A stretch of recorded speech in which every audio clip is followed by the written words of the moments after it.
Eh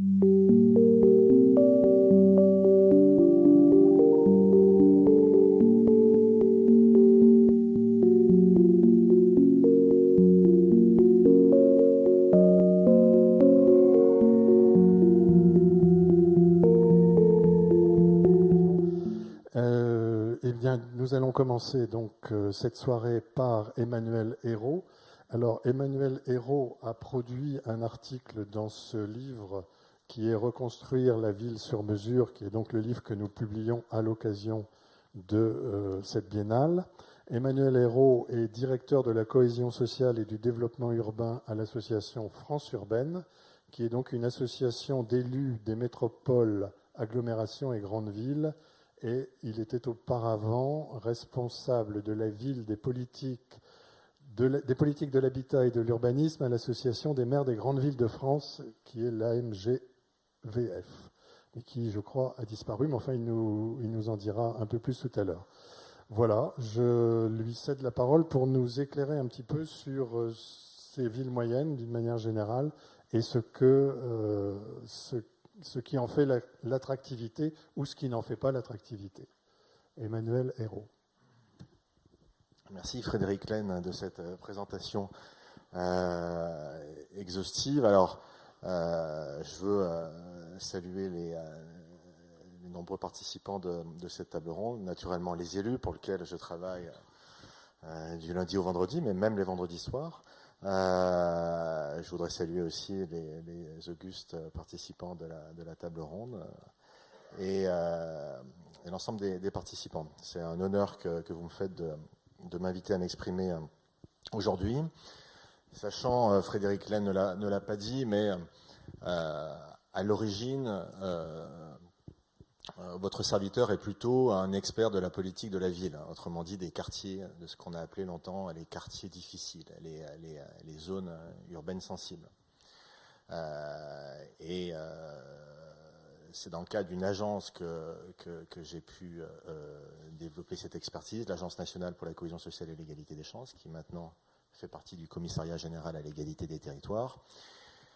Et ensuite à l'Association des maires des grandes villes de France, qui en effet a disparu, et pour cause, puisque l'Association des maires des grandes villes de France a fusionné avec l'Association des communautés urbaines de France pour constituer au 1er janvier 2016 cette association France Urbaine, qui hier s'est réunie pour la conférence des villes en présence du Premier ministre, et qui défend le fait urbain de manière générale auprès des pouvoirs publics nationaux et européens. Donc mon cœur de métier, si vous me permettez, c'est la politique de la ville, c'est l'inframunicipal, d'une certaine manière, c'est les bouts de ville, c'est les quartiers, étant entendu qu'au fil de mon expérience professionnelle, j'ai eu à me rendre compte que développer un quartier n'avait guère de sens si on ne pensait pas le développement d'une ville et plus largement le développement d'une agglomération. Et pour poursuivre la réflexion, je suis en train de m'éloigner progressivement de la politique de la ville, pas par dépit, parce que les acteurs de la politique de la ville sont des gens souvent très attachants, souvent militants, très bavards. J'en suis sûr que vous voyez de quoi je veux parler, Madame de la Provôté. Et mon champ de recherche, entre guillemets, étant entendu que j'ai eu l'impudeur de commettre un livre sur la politique de la ville en janvier 2016, mon champ de recherche désormais, pour des raisons à la fois d'intérêt personnel, mais aussi pour des raisons d'intérêt général, s'est élargi et se polarise sur les villes moyennes. Pourquoi les villes moyennes? Elles sont rarement très attractives. Je vous fais grâce des quelques visuels que l'on a sélectionnés pour l'ouvrage. Ces villes sont souvent des villes dégradées, aux vitrines abandonnées, avec une vacance commerciale souvent criante, un habitat insalubre. Donc, c'est la raison pour laquelle je n'ai pas souhaité vous montrer ces visuels. Les villes moyennes, pourquoi sont-elles intéressantes aujourd'hui? Pour plusieurs raisons. La première, c'est que, de fait, elles sont un peu, et on pourra en débattre ensuite, elles sont un peu un angle mort de nos politiques d'aménagement du territoire depuis 20 à 30 ans.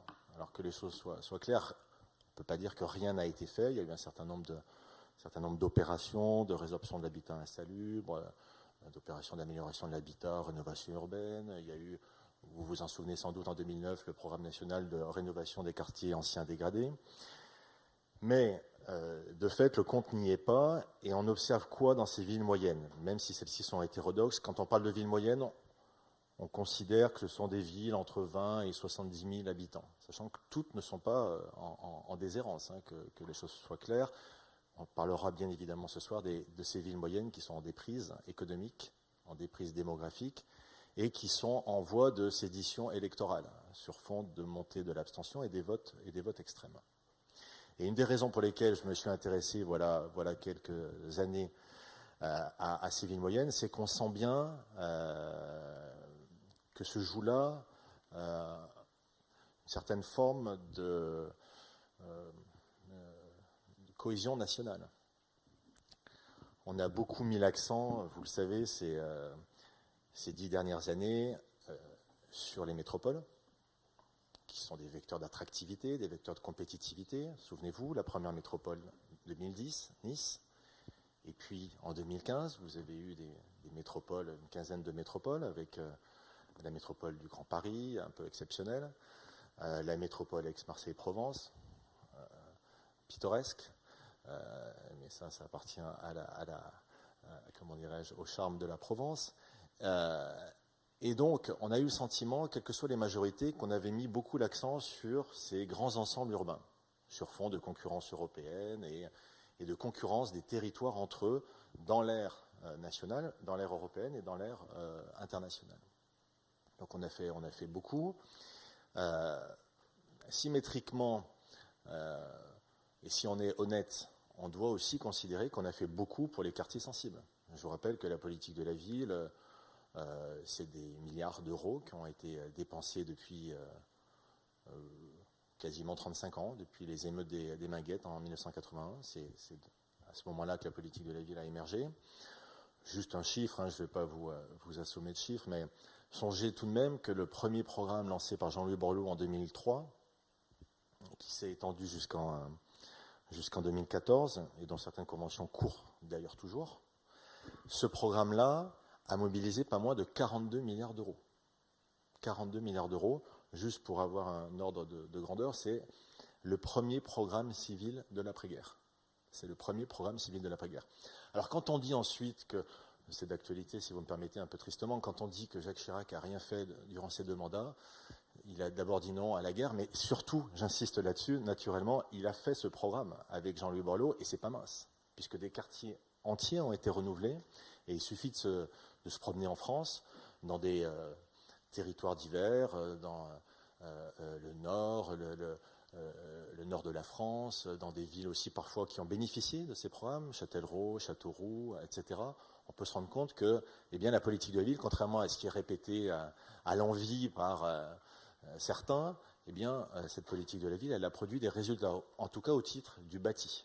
Elle n'a pas fait nécessairement ce qu'il fallait, mais en a-t-elle les moyens en matière de chômage, en matière de lutte contre le chômage, en matière d'insertion des populations, notamment jeunes et immigrés ou issus de l'immigration. Mais enfin, si la politique de la ville avait pu participer de l'intégration, ça se saurait.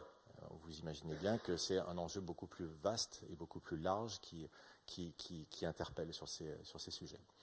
Donc si je m'intéresse à ces villes moyennes, c'est que je sens, comme d'autres observateurs, comme d'autres experts, d'autres spécialistes, sociologues, architectes, aménageurs, je sens bien à travers des votes qui se sont exprimés ces dernières années qu'il y a un véritable risque de sécession citoyenne dans ces territoires. Et il suffit de regarder, encore une fois, les scores des partis extrêmes. Alors, ce malaise, il vient de quoi?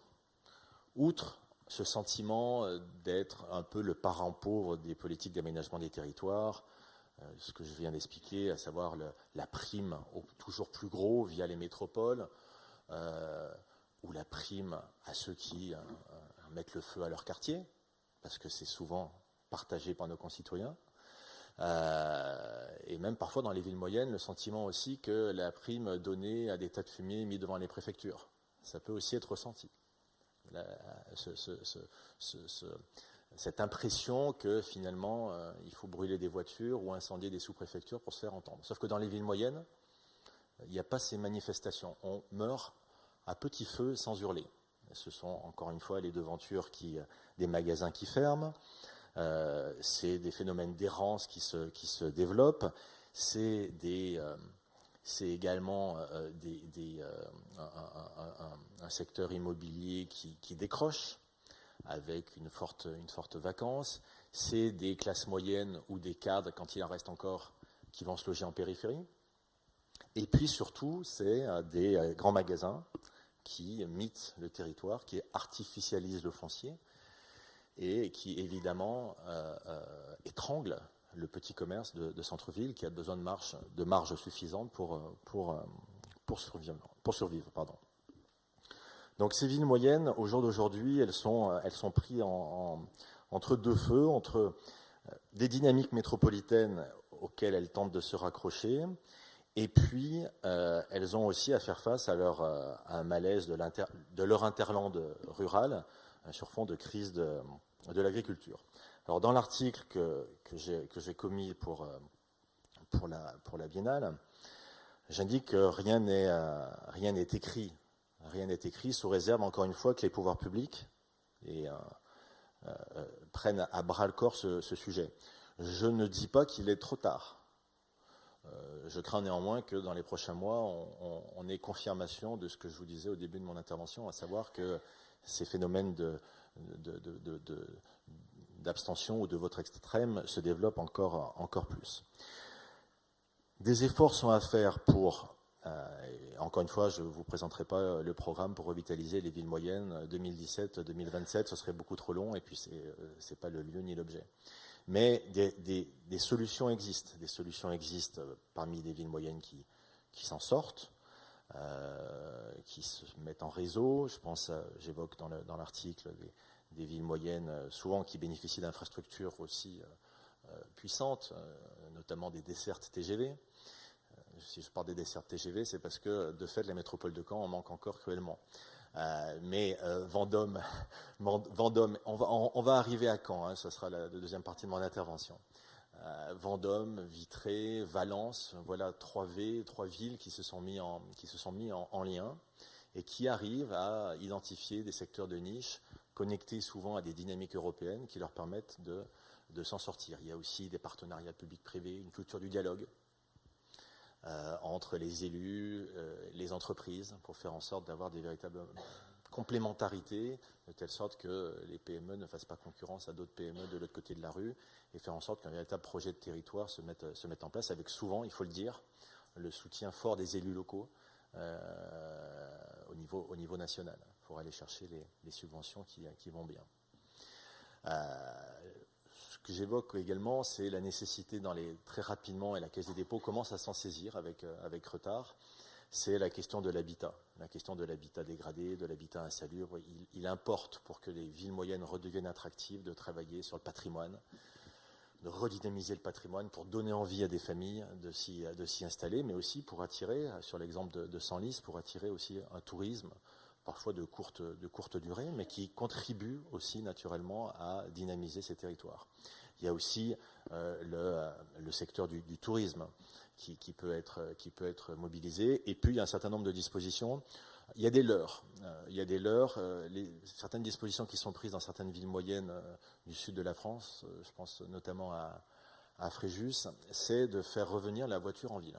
Ça, c'est c'est la grande maraude d'un certain nombre d'élus qui considèrent que, à force d'en avoir fait un peu trop pour le développement durable, eh bien, on a dégoûté et dissuadé les gens de venir en ville tellement il est difficile de se garer. Alors, vous avez un certain nombre d'élus, d'édiles qui, désormais, laissent la bagnole revenir en ville. Bon, je ne suis pas sûr que ce soit la meilleure des solutions. Il y a encore une fois, il y a d'autres dispositions qui ont été prises, notamment aux Pays-Bas, mais aussi dans une moindre mesure en Allemagne, des dispositions relativement, j'allais dire, fortes, pour ne pas dire contraignantes, puisque aux Pays-Bas, ce phénomène des villes moyennes dévitalisées, qu'on observe dans la plupart des pays européens. Je pense notamment au nord de l'Angleterre, je pense aussi à la partie orientale de l'Allemagne. Eh bien, aux Pays-Bas, les pouvoirs publics ont pris une disposition relativement simple, c'est d'interdire toute construction de moyenne et grande surface en périphérie de ville. Voilà. Alors, un certain nombre de candidats pour l'élection présidentielle commencent à réfléchir. Je ne dis pas que c'est la solution miracle, mais enfin, si on veut revitaliser ces cœurs de ville, ces cœurs d'agglomération qui aujourd'hui sont dans un état de décrépitude pour certaines avancées, eh bien, il va falloir sans doute réfléchir très sérieusement à ces orientations. Et puis, je crois aussi, et là, ça va me permettre d'arriver un petit peu à ce qui nous réunit aujourd'hui, à savoir le projet de la presqu'île de Caen et l'aménagement du cœur de ville et d'agglomération de Caen. Et puis, je crois aussi que nos décideurs, demain, vont devoir repenser ces villes moyennes.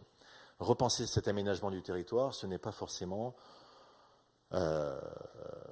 comme certains élus le font, construire toujours plus. Et vous savez très bien que les dispositifs de défiscalisation qui existent depuis déjà un certain nombre d'années maintenant, qui sont une véritable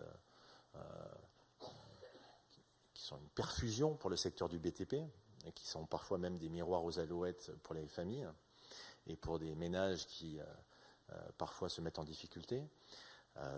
Vous avez tous entendu parler de ces ménages qui ont investi en dispositifs Borloo, de Robien, à Saint-Gaudens et ailleurs.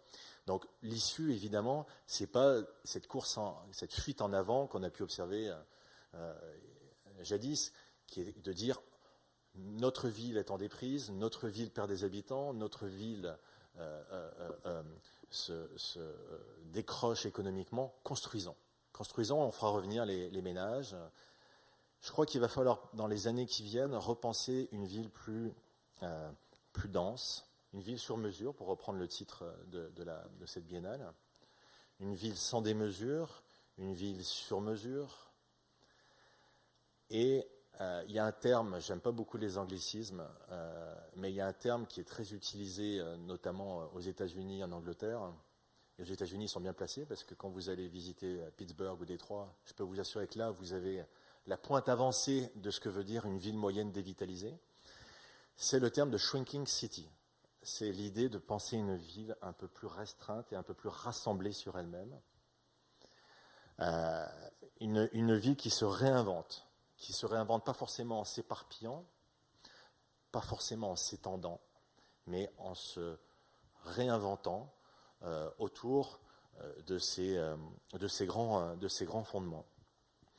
Et moi, à titre personnel, je ne suis pas sûr que la ville de Caen ait vocation, dans ces temps où il faut penser toujours plus grand, toujours plus haut, à céder aux sirènes du gigantisme. Je crois que c'est une ville moyenne parmi les grandes villes Caen. Il faut l'avoir en tête.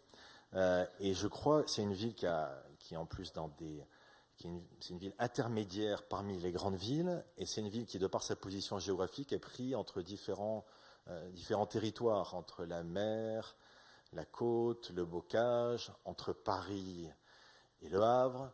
Et donc ça peut, de prime abord, être considéré comme un désavantage, un inconvénient, mais il me semble que c'est plutôt, nonobstant sa reconstruction d'après-guerre, mais elle n'est pas la seule à être dans ce cas-là, et certaines villes qui ont été détruites après-guerre ont très bien rebondi, mais je crois que c'est une ville qui doit se penser comme une ville nouvelle, entre guillemets, si vous me permettez l'expression, une ville archipel, c'est-à-dire qui arrive à se connecter aux dynamiques métropolitaines de l'Île-de-France, qui n'est pas si éloignée que ça.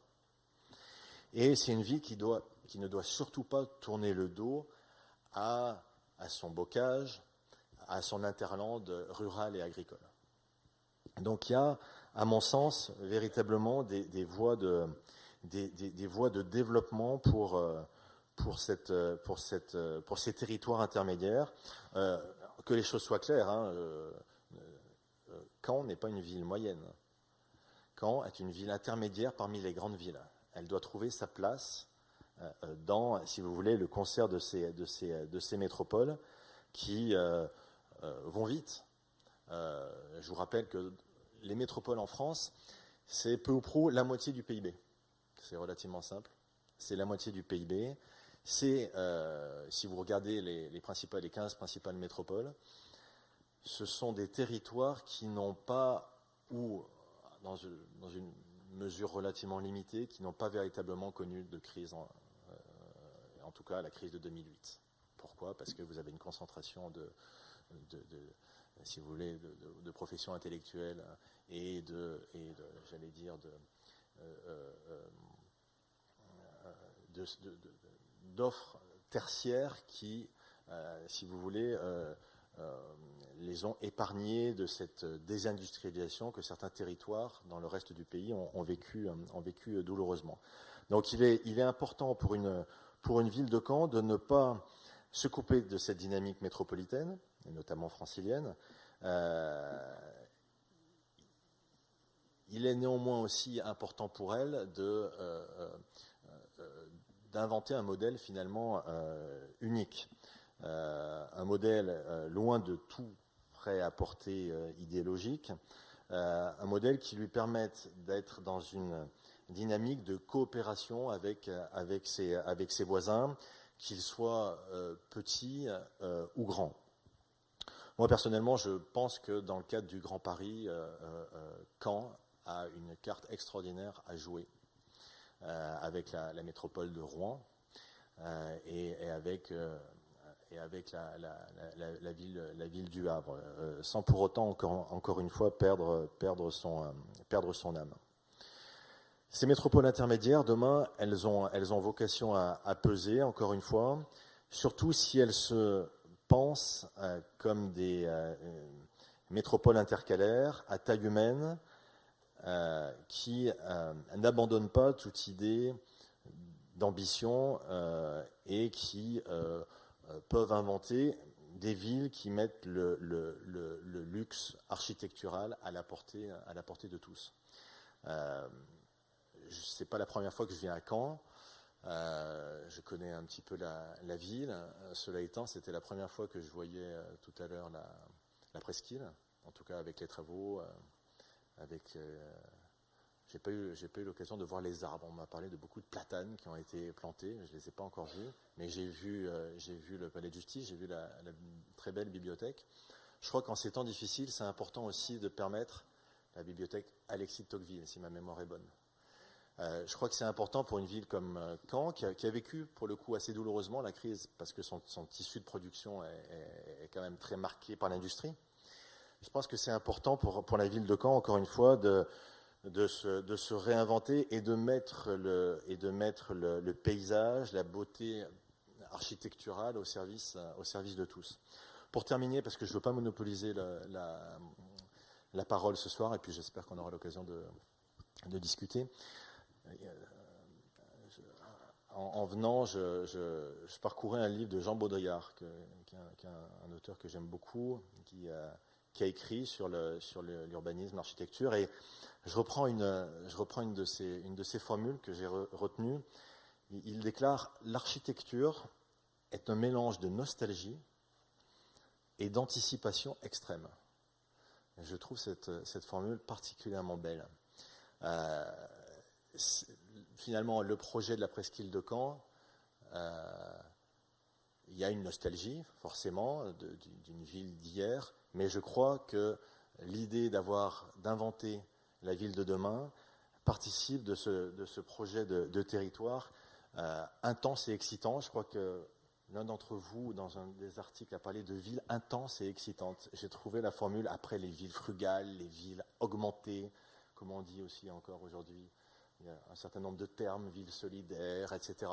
J'ai trouvé la formule, pour le coup, assez appropriée. Donc, le projet, la presqu'île de Caen en est sans doute un vecteur privilégié, et le projet, c'est faire peut-être de l'agglomération de Caen une ville intense pour ses habitants et excitante pour ses visiteurs.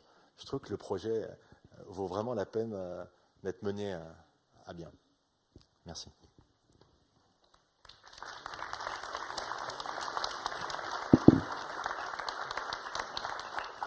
Alors, je pense que j'ai vu Sonia de la Provoté prendre des notes sur intense et excitante, donc ça, je pense que c'est quelque chose qui... Et la nostalgie aussi. Merci donc Emmanuel Hérault. Juste peut-être une petite question, plutôt de nature institutionnelle. Si j'ai bien compris votre propos, ce qui se passe aujourd'hui au travers notamment des lois qui ont fait qu'il y a moins de régions et il y a des métropoles peut être de nature à faire que les villes moyennes aient plus de difficultés encore. Et puis en même temps, vous avez dit que Caen avait un atout à jouer avec le Grand Paris. Donc comment ça se situe par rapport à ces questions institutionnelles qui ont quand même fortement changé ces 2 dernières années, au travers notamment de la loi NOTRe et puis de l'organisation nouvelle des régions? Oui, il y a eu en effet la loi NOTRe en 2015. Avant, il y a eu la loi MAPTAM qui a créé les métropoles. Et puis, il y a eu en effet cette loi, Dieu sait si ce quinquennat a été bavard en matière de réorganisation territoriale, il y a eu cette loi qui a en effet accouché de régions XXL, avec la Haute et la Basse Normandie qui se sont réunies. Je ne vous cache pas que depuis mon bureau de France urbaine, au 22 rue Joubert, Paris 9e, cette réorganisation territoriale, elle a fait 2 vainqueurs, il faut le dire. En tout cas, elle fait émerger un couple. Et ce couple, ce duo, c'est région-intercommunalité. Région agglo, région métropole. Région intercommunalité urbaine. Restons-en là.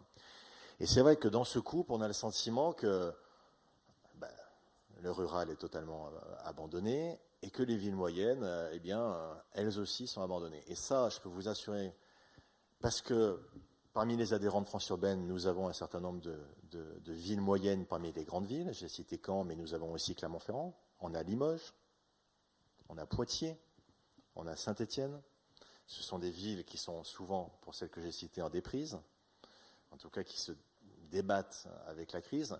Ce sont des villes qui ont eu en effet un peu le sentiment d'être passées par pertes et profits.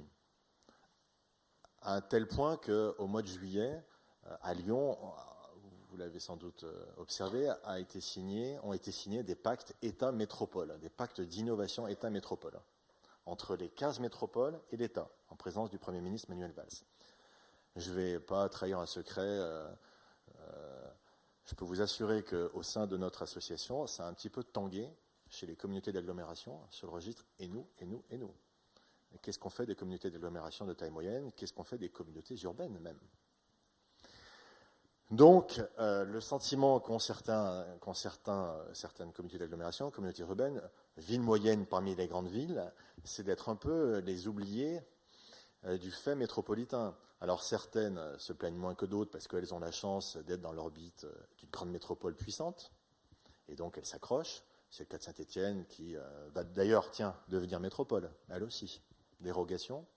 C'est le cas, alors Saint-Étienne qui se raccroche à Lyon.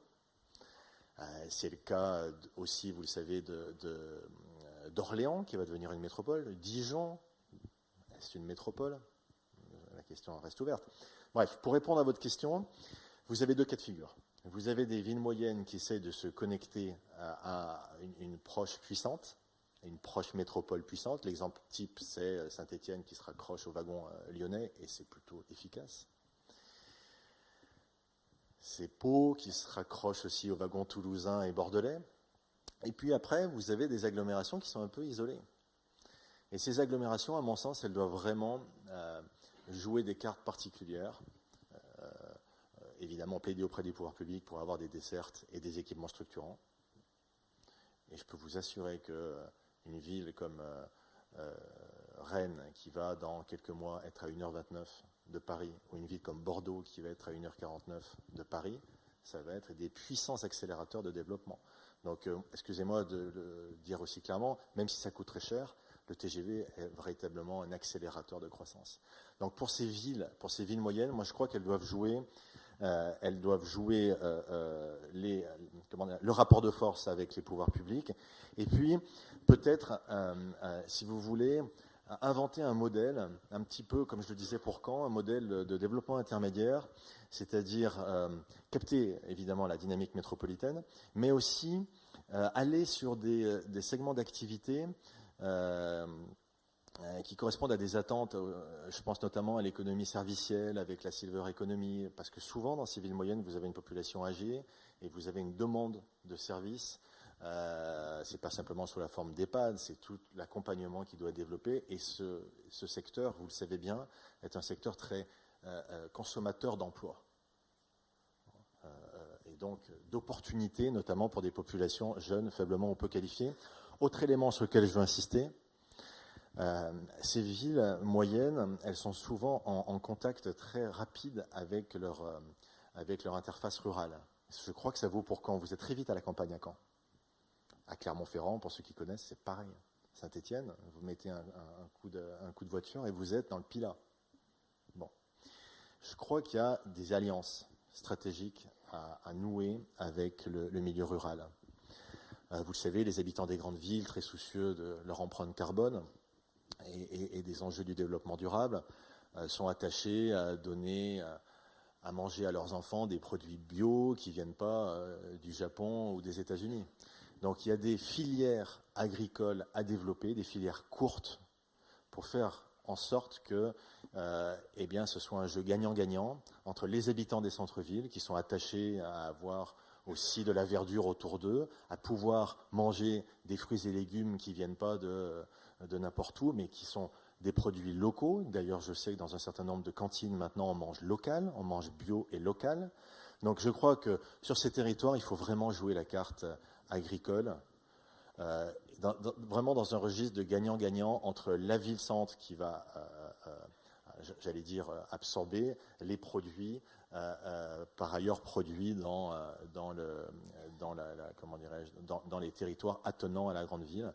Et je crois qu'à partir de là, ça prendra du temps, mais on pourra peut-être, si vous voulez, atténuer le malaise qui existe entre les urbains et les ruraux, parce que, bon, tous autour de la table, tous autant que nous sommes aujourd'hui, je pense que nous sommes tous convaincus que l'opposition rurale-urbain a vécu et qu'elle est totalement stérile compte tenu de l'urbanisation des modes de vie, y compris dans les zones de montagne ou dans le bocage normand.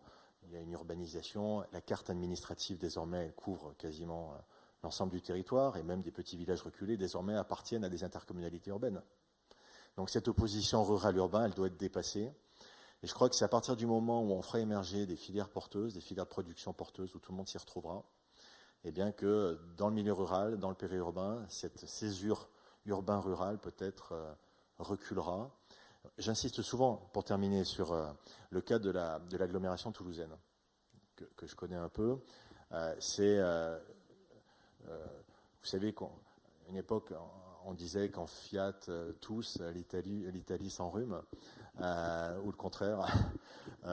Eh bien, pour Toulouse, c'est à peu près pareil. C'est-à-dire que vous avez chaque jour quasiment 100 000 personnes qui viennent travailler de Auch, de Montauban à Toulouse. Autrement dit, quand Toulouse va bien, c'est les habitants de Auch et de Montauban qui s'y retrouvent. Par contre, quand Toulouse s'enrhume ou se grippe, c'est l'ensemble des habitants de l'agglomération, y compris du périurbain et du rural, parce que Auch, dans le Gers, est quand même un territoire plutôt de composition rurale. C'est l'ensemble de ces territoires qui s'enrhument et qui décrochent. Donc ce qu'il va falloir expliquer à nos concitoyens, c'est que n'opposons plus rural et urbain. La dynamique des métropoles, elle doit profiter sans doute davantage. Et il y a sans doute des efforts supplémentaires. Je pense que c'est l'objet sans doute d'une nouvelle politique d'attractivité des territoires, d'une nouvelle politique d'aménagement des territoires que dépendra sans doute cette réconciliation. Et vous aurez compris dans mon propos qu'il y a un enjeu évidemment démocratique très fort derrière tout cela.